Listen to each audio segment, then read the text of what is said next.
देखो तो आज घर में काली सुहा रही है, देखो तो आज घर में श्यामा सुहा रही है, देखो तो आज घर में दुर्गा सुहा रही है, देखो तो आज घर में।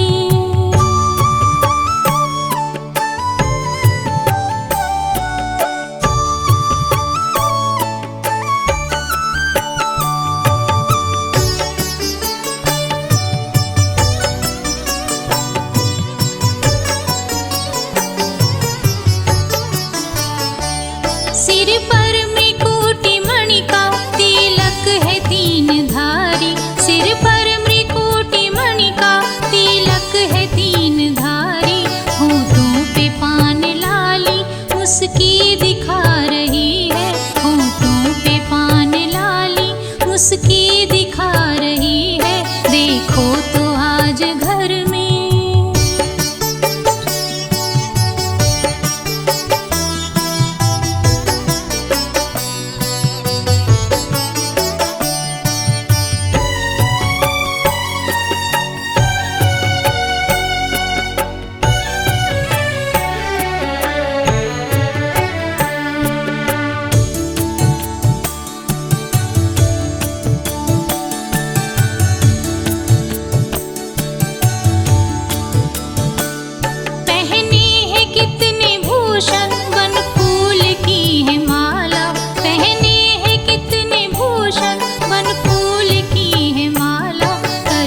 त्रिशूलधारी शोभा बढ़ा रही है, कर में त्रिशूलधारी शोभा बढ़ा रही है, देखो तो आज घर में।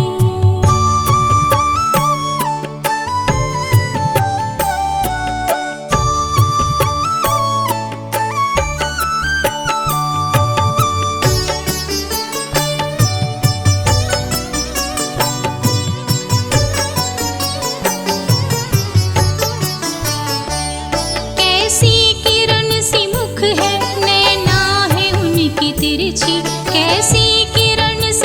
है, नैना है उनकी तिरछी, कानों में क्रीट कुंडल चम चम चमा रही है, कानों में क्रीट कुंडल चम चम चमा रही है, देखो तो आज घर में।